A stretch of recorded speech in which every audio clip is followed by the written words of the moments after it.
In a cave in southern Germany, archaeologists found a small, delicate object carved from the wing bone of a vulture. It is hollow and slender, about as wide as your finger, and along its length are 5 carefully drilled holes. At one end is a V-shaped notch cut to direct the breath.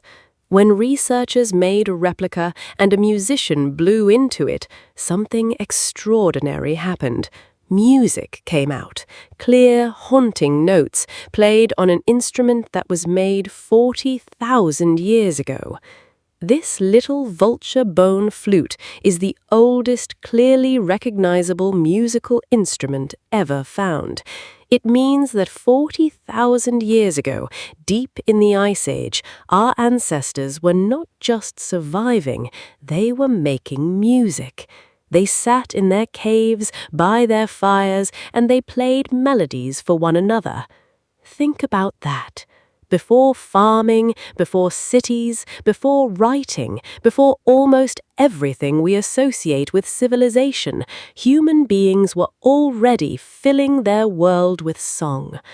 Today we are going to explore the deep, beautiful origins of music and discover that the urge to make a melody is one of the most ancient and human things about us. Let us begin with these remarkable flutes, because they are genuine treasures of the human story. The most complete one, the vulture bone flute, was found in a cave called Hohle Fels in a region of Germany that has produced some of the oldest art and instruments in the world. It was made from the naturally hollow wing bone of a griffon vulture, a clever choice since the bone was already a tube, perfect for a flute. The maker carefully carved 5 finger holes along its length and cut a notch at one end to blow across. And nearby, in the same region, archaeologists found other ancient flutes, including ones made from the bone of swans and, astonishingly, from the ivory of woolly mammoths. Now, making a flute from a hollow bird bone is impressive enough, but making one from mammoth ivory is a feat of real craftsmanship, because ivory is solid. To make an ivory flute, the maker had to split a piece of ivory lengthwise, carefully hollow out each half, and then rejoin the 2 halves with a seal tight enough to hold air. This is sophisticated, skilled work, requiring planning, patience, and real technical knowledge. These were not prude noisemakers. They were carefully engineered musical instruments made by people who understood, at least intuitively, how sound and air and holes worked together. And here is a detail that gives me chills every time I think about it. When researchers studied and reconstructed the Hohle Fels flute, they found that it could produce a pentatonic scale, a 5-note musical scale. And the pentatonic scale is not some obscure, alien thing. It is one of the most widespread musical scales in the entire world. It is the foundation of countless musical traditions across the globe, from the blues to folk ballads to traditional music in Africa and Asia. It is the scale you would play if you ran your fingers along just the black keys of a piano. The fact that a 40,000-year-old flute could produce these same notes means that the deep structure of music, the very building blocks of melody that we still use today, may reach back to the dawn of our species. When you hear a melody on that ancient flute, you are not hearing something foreign, you are hearing the ancestor of music itself, notes our ancestors found beautiful that we still find beautiful today. Now, an important point, and one that scientists are always careful to make: these flutes are the oldest musical instruments we have found, but they are almost certainly not the oldest music. Why? Because of a simple, frustrating fact of archaeology. The only instruments that survive for tens of thousands of years are the ones made of durable materials, like bone and ivory. But think about all the instruments that would not survive. A drum made of stretched animal hide, a flute carved from wood or reed, a rattle made of seeds in a dried gourd, a simple set of clapping sticks. None of these would last 40,000 years in the ground. They would rot away, leaving no trace. And of course, the oldest instrument of all, the one every human is born with, leaves no archaeological trace whatsoever: the human voice. Long before anyone carved a flute, people were surely singing, humming and chanting. They were clapping their hands, stamping their feet, and beating rhythms on logs and stones. The bone flutes are simply the oldest music we can still hold in our hands. The real story of music almost certainly stretches back much, much further, perhaps to the very origins of humanity in Africa, and possibly beyond. This raises one of the most fascinating questions in all of human science. Why do we have music at all? Unlike food or shelter or tools, music does not seem, at first glance, to be necessary for survival. You cannot eat a melody. A song will not protect you from a predator or keep you warm in the cold. And yet music is found in every human culture ever studied, everywhere on Earth, throughout all of history.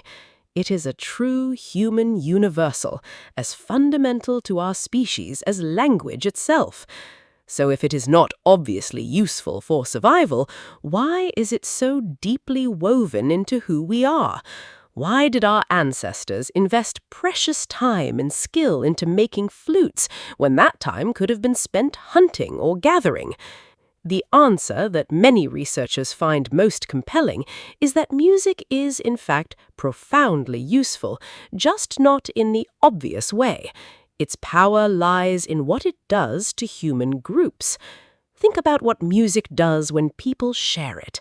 When a group of people sing together, drum together, or dance together to a common rhythm, something powerful happens.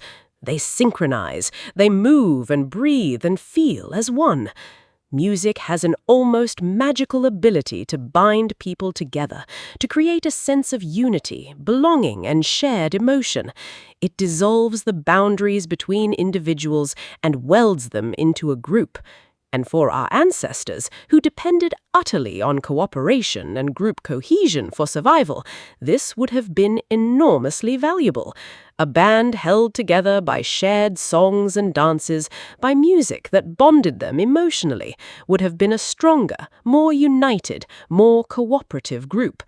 Some researchers have suggested that music may have helped maintain bonds between larger groups of people, and that this social glue may have given musical humans a real advantage, helping our species cooperate, grow, and spread. Music, in this view, was not a frivolous luxury.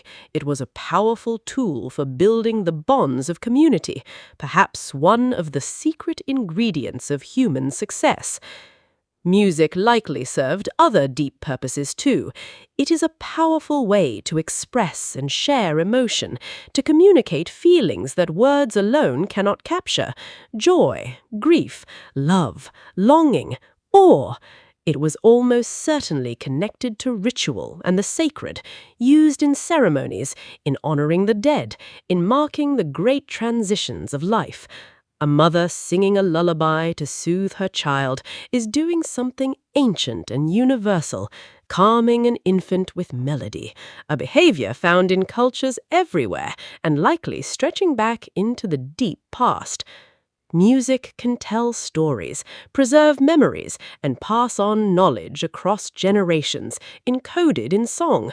It can heal, comfort, energize, and inspire.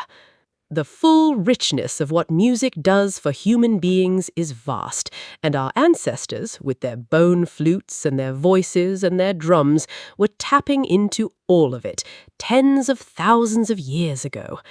There is also a fascinating mystery attached to the very oldest possible instruments. In a cave in Slovenia, researchers found a piece of cave bear bone with holes in it, which some have argued is an even older flute, possibly made by Neanderthals, our human cousins. This would push the origins of instruments back even further and suggest that even Neanderthals made music. However, this claim is genuinely debated. Other scientists argue that the holes in the Slovenian bone were not made by human hands at all, but by the teeth of carnivores gnawing on the bone. The honest position is that this one remains uncertain and contested. But whether or not the Neanderthals had flutes, the German bone flutes stand as solid, undisputed proof that by 40,000 years ago, modern humans were making sophisticated musical instruments. And the deeper truth that the human voice and simple rhythms came long before any carved flute means that music, in some form, is surely far older still. When you put it all together, the first music becomes one of the most moving discoveries about our ancestors. We tend to imagine the Ice Age as a grim, silent struggle for survival, a cold and desperate world.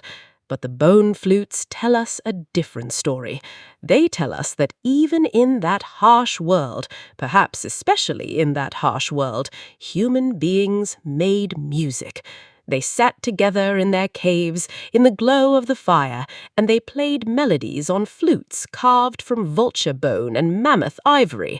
They sang and drummed and danced and bonded over shared songs, just as we do today, at every concert, every celebration, every quiet moment with a favorite tune. The same pentatonic notes that moved them still move us. The same instinct to make a melody, to feel the pull of a rhythm, to be lifted and bound together by music, lives in every one of us. Music is not a modern invention. It is one of the oldest and deepest expressions of the human soul, reaching back at least 40,000 years and probably to the very beginning of our kind. Our ancestors gave us many gifts, but surely one of the most beautiful is this: they gave us song.